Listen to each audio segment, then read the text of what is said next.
What's going on, everybody?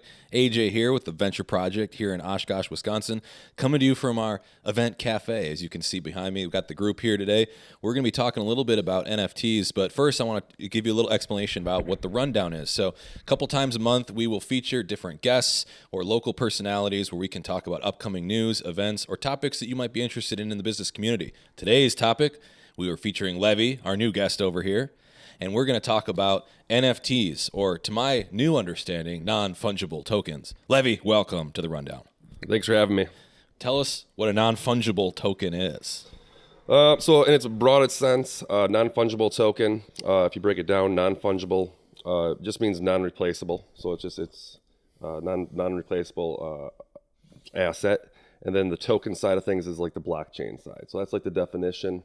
It's more broad than that. There's NFTs have a lot of utility that can be used. The most common one being obviously like the visual side of things, like the art, the Bored Ape, all that stuff. So so let's talk about the art for a second. So to me, I'm just a normal dumb guy that sees the Bored Ape as just like a thumbnail. Why is that so valuable? Why are these trading for millions of dollars in some cases? I don't understand that. Can you explain this to me? Yeah, so I think to understand it like fully, I think you got to understand that there's, I think you got to understand like the history of where we're coming from. So like in the 80s was like the PC area where there was like the computer side, right? Yeah. And then came out like the internet boom in the 90s. Like there was like the web, that's considered web 1.0. Yeah. Remember the web like that when that 90s happened? A lot of this is very similar to like kind of that boom. So then the internet came out and there was a lot of websites that made a lot of money. A lot of people were throwing money around in that area. And like some people survived and about like 99% of them died, right? Yeah. Like pets.com is a big one. But I can understand why those things make money. I can understand why all of that makes money. To AJ's point, why the heck are these things making money? Yep. So let me get to that part. Okay. Hang tight. We'll get there. I think in understanding just the history of where we are is it helps understand it more. So there's the internet boom. And then after the internet boom was like about the 2000s, right? And then that's when social media came out. And that's considered like Web 2, they call that, okay? When the internet first came out, everyone, including myself, thought it was like for kids. Like, right, so you have like your Twitter, your Facebook. Well, half of it was for kids. The other half was like total not for kids. But do you remember, yes. Well, when the internet kids first were still involved. So like when all that came out, do you remember like when you first started Twitter? Like consider to what Twitter is today. And then remember what it first was. Do you remember like my first tweet was like on the way to driving down the street and going. You ever go back trip. and do that with your Facebook message or like statuses in high school, and you're just like, oh my gosh, what the heck was I thinking? Like, why did I do this? Why did I do this? Right? You just Reed, that was what, like 2 years ago? No, honestly, you're not even to that point. Wait till you get to the point where you're like, I can't believe I said that. Why did anyone care? I don't even use Facebook or Twitter really. I'm only Instagram. You're I mean, before that here. was the AIM and stuff, and you put like your away messages I on. loved AIM. The AIM away I had so many messages high might school be the best girlfriends part. from AIM. That was how I did it. Yeah, I mean that was the best part. BRB, taking a shower. It was like, who cares? Why? BRB. Nobody cares that you'll be right back, bro. Like, why did? It was crazy. Yeah. Crazy. But going to that point, like now looking back at it, because you like there was no purpose to that, and then you see how it's evolved into social media now is a point where you can not get a job because of your social media status. Like you can have things unposted there, right? So that was like the Web 2.0. And but I think what we were talking about was like, okay, so the short messaging system, how it evolved into like a very common way of communicating. Mm-hmm. That's kind of what you're talking about. Like you're taking the bet that the NFT is like short messaging system in a way, right? Not one for one analogy, but it's going to be the foundation of how communication or transactions will happen. Yeah, I mean, I think that so much of the world is going to revolve around, just like right now, you can't imagine a world without the internet. Yeah. I think the world is going to be the same way with NFTs. Like everything will revolve. It'll be, your contracts will be NFTs. If you do leases, if you go into sporting games, if you want to start your own business, it's so much more broad than just like a photo. I think that's what people are fixated on right now. No different than I think people judge people based off of like Twitter. Like, that's stupid. It's not like what would you put that for? Why would you put a BRB on that? So everybody knew I'd be right back. And we are now at that stage where people are looking at this as the same way. Like, this is stupid. Why are you buying a picture of an ape? Why are you buying a picture of this? Like, there's a pixelated art of a guy who, like, it's the same graphics that were used for Atari that are selling for $5,000 or $50,000 or $100,000 or more, but it's not the art as much as it is like the utility of what is behind it and that kind of thing. So like, okay, why do contracts or art need to be on the blockchain? Like, why do they need to be non-fungible? Why does that make it valuable? Just the scarcity nature of it? Like, why can't I just have a legal agreement in reality that would translate over to? Yep. I think a big part of it is like the blockchain is completely public. So anybody and everybody can see the blockchain transaction. So you can't hide it. There's a 100% full transparency. Doesn't that kind of suck? No, I mean, I don't think so. I think there's going to be a learning curve for everything. I think right now, the way we have everything set up, I think it's a different, and it depends what you think of, like how the current system is set up. I don't think that there's a way to like. I'm all in on it. Yeah. So I think like I understand kind of like this is the way I see things going. And now it's not going to be a smooth transition. I think that to get to where we're going to go is going to be bumps in the road, and there's going to be a whole lot of things in the meantime to get there. Yeah, you're an early adopter to a kind of a emerging technology, so it comes with the risks of being an early adoption, right? Where it's if this isn't the one that hits. I mean, do you ever remember HD DVDs? Nobody even knows what those are. Those were supposed to be before Blu-ray was going to be these HD DVDs, but nobody bought HD DVD players or whatever. They all moved to Blu-ray. So it's like if you were an early adopter in that market, you got crushed. But you're betting that you're going to be the Blu-ray. You're not going to be the DVD, excuse me.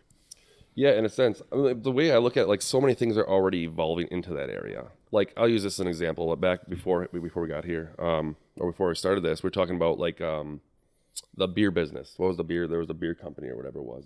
Bare Bones, right? We got Bare Bones. Bare Bones, yeah. So when we're talking about Bare Bones over there, now imagine you want to start off and you want to have a new beer company, right? You have to find out how you're going to raise money, what are you going to do, and I'll just use this as an example because we just talked about this.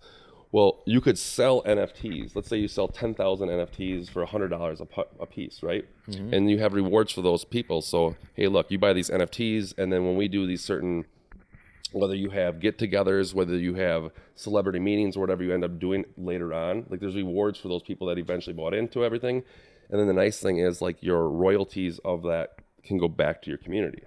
So like basically your starting point of the people that supported you, instead of going to a bank and getting a loan, the people in the bank is rewarded. It's like a fundraising tool. Or but like the people who are getting rewarded instead of the bank making interest are the people that supported you from the very beginning. Yeah, so you're decentralizing kind of the entire system, which is, I think, the appeal to a lot of people. So we've got an IPO, essentially, but with pictures of apes. Yeah. Well, I mean, you're selling it to raise money. It's your initial offering to the public to buy into your company. You can crowdfund anything, I guess. Right. That's kind of what we're getting into. Yeah, me and Levy were talking about this the other day at lunch, and he said there's more value to an NFT, obviously, than just the picture. It's almost a ticket into a community or like it's like a country club almost, and that's where the real value comes from. So just kind of, I guess, browse through that and explain that. I think you kind of already touched on it, but yeah, no, it is. You're buying into the whole community, and then it kind of goes to the point. Like, imagine if there was like an NFT that I don't know who's a popular singer right now. Who's an artist? AJ. AJ is not Sippy River Drifter. He's got some jam sessions here. I'll put the picture of Sippy River Drifter up right here. You guys are gonna love that. Yeah, if you want to check our fundraiser out every year, Mississippi, check it out.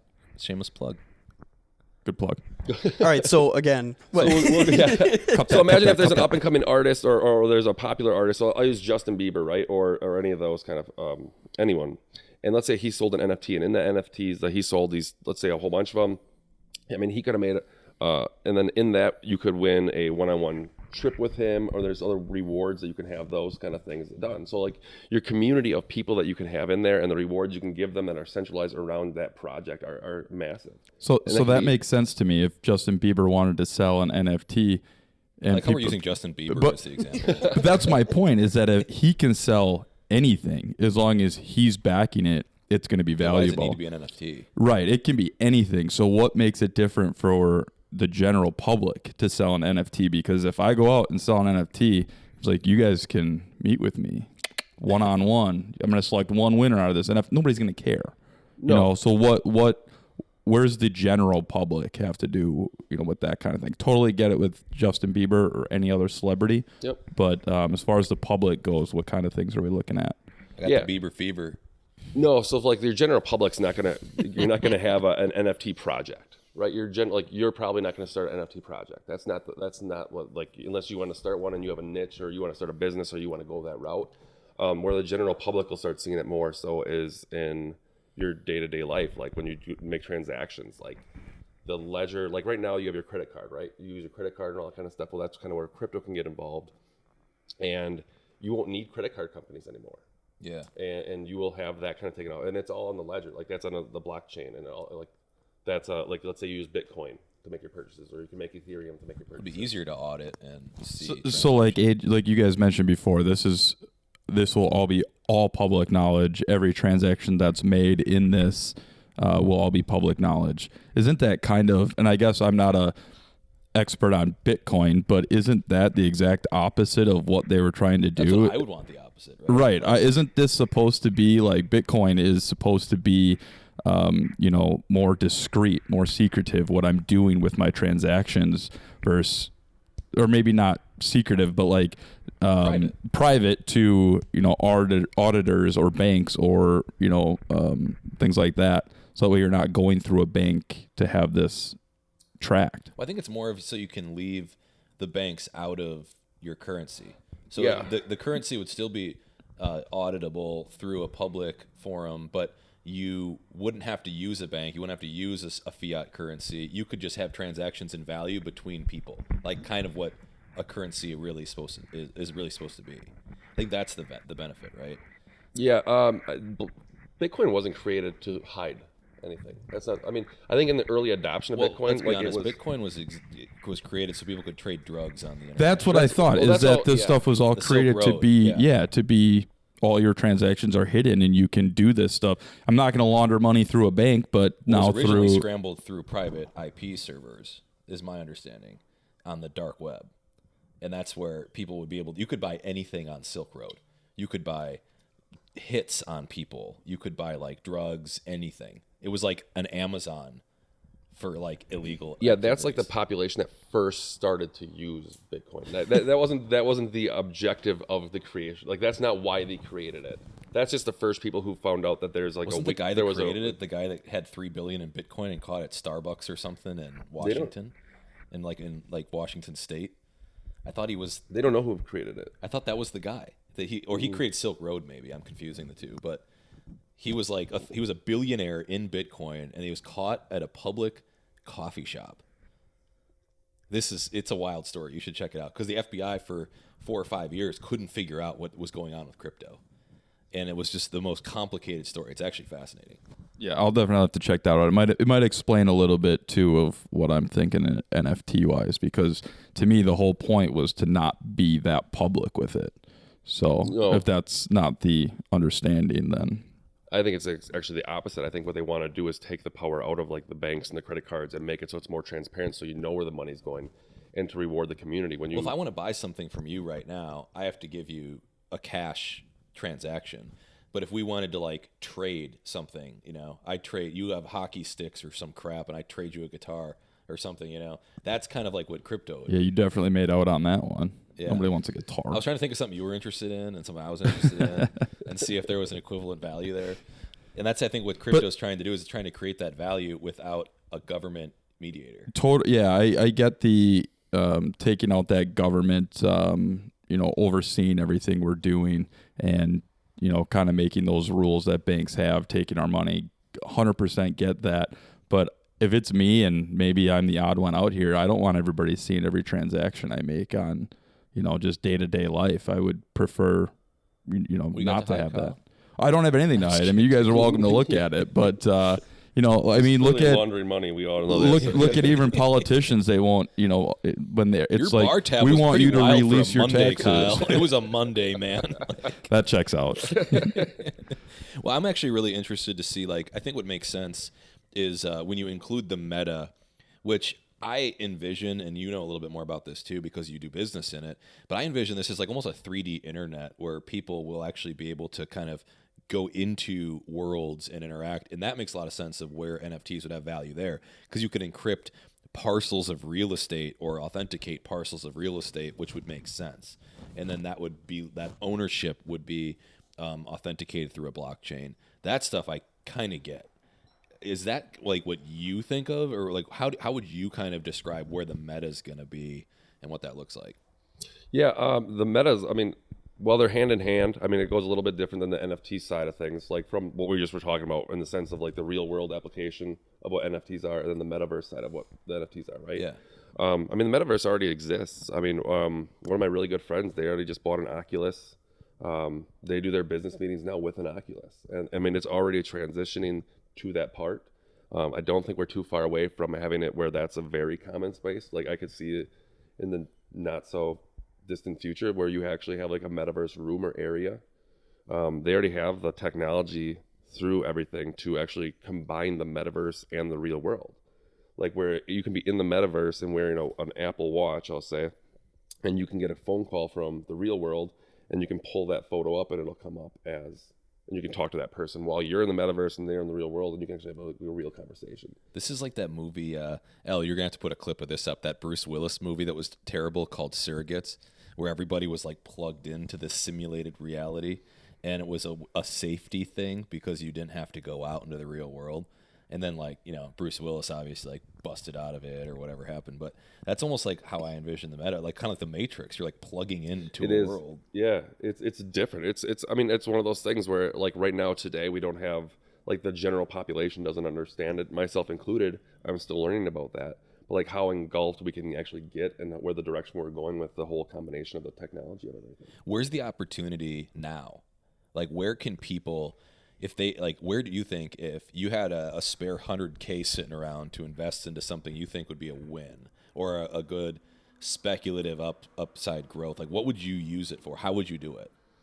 Well, I'm in the sports world, so like I would apply that more. So like what I would like to do, and we're actually building this project, is as you know, like right now they're just starting this out for probably about a year. They have it where you can actually put on an Oculus and you can have front row seats to like a basketball game. And it's fully engulfed, so it actually feels like you're in that seat, right? So like for me, that would be like a metaverse experience. Well, you're in the metaverse, you have like an Oculus on, right? But you're actually experiencing things as if you're there. You're watching courtside seats or something, yeah. So in that side of things, like that's going to be like entertainment world's going to be that way, sports is going to be that way. So you can watch a concert. Let's say the concert you really want to go to is in Australia.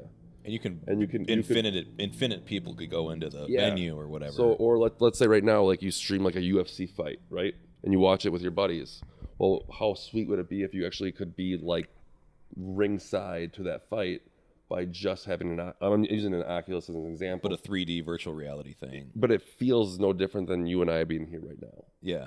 And so that's the crazy part of that. So like when I think of it, like the metaverse from my side and things that I enjoy for me, I think like that's going to be really big. And then in the sports side of things, like I think that's going to be awesome. I think you're going to be able to, if you're into like racing and NASCAR and all that stuff, you're going to be able to be in the cockpit with the person and feel like you're right there.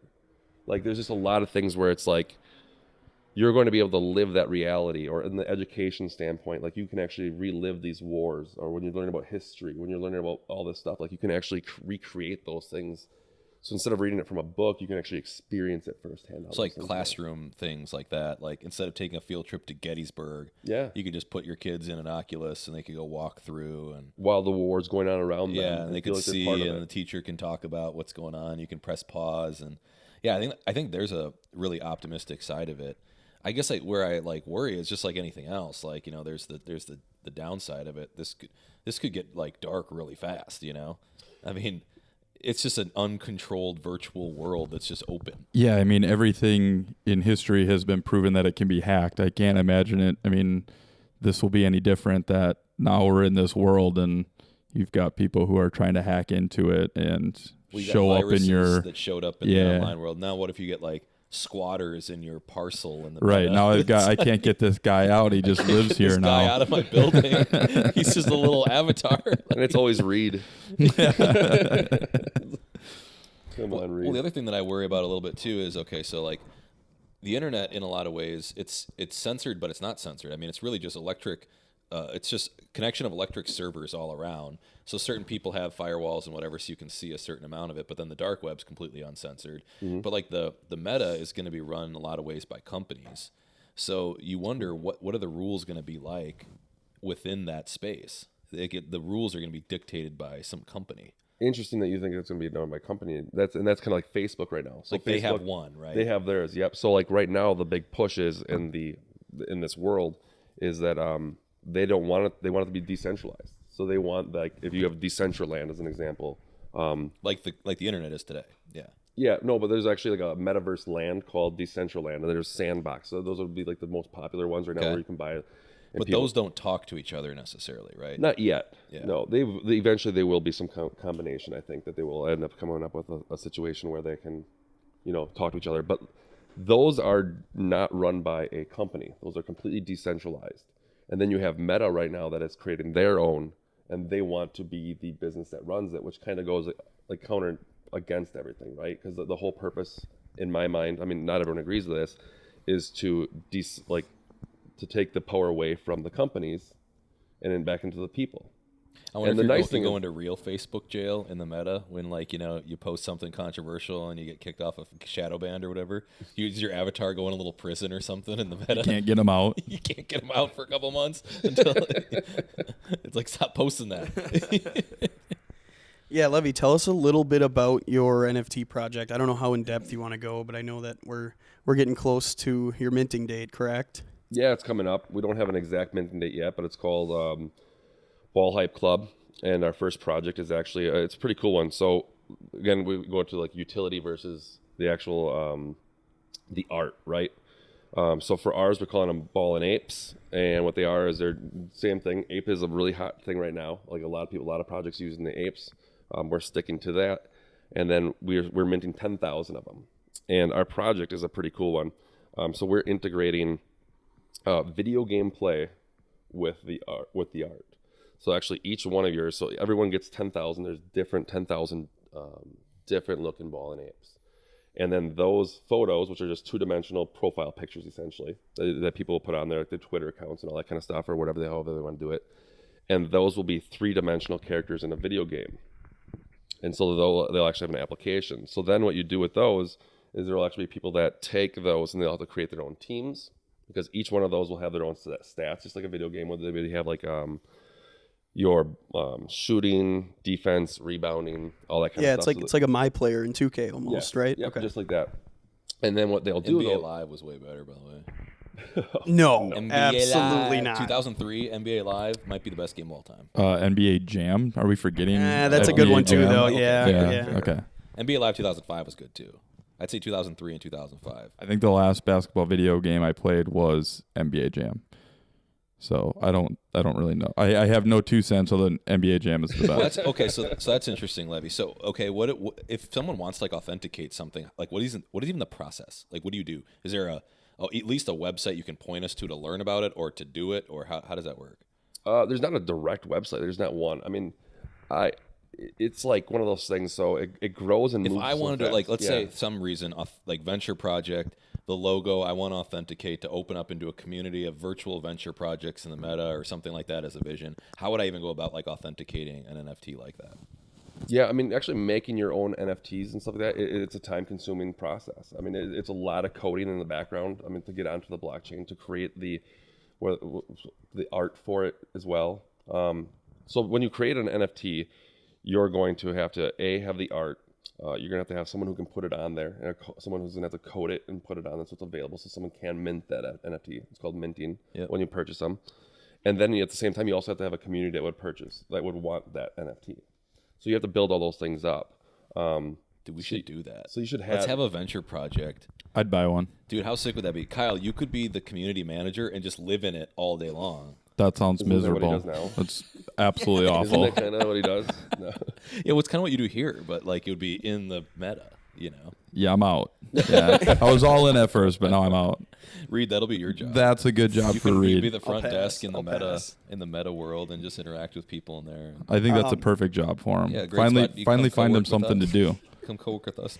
So how do you go about buying one? Let's say I wanted to buy one today. Like, do I go to a website? Obviously, is it all mostly Ethereum or like that is Yeah. purchased with, or like how do I go about purchasing one? Yeah. So it's like for our project, it's on the Ethereum blockchain. So there's multiple different blockchains. There's like Polkadot, Cardano, Solana, and Ethereum. There's a whole bunch of different blockchains. Ethereum is the most common one that most people use right now.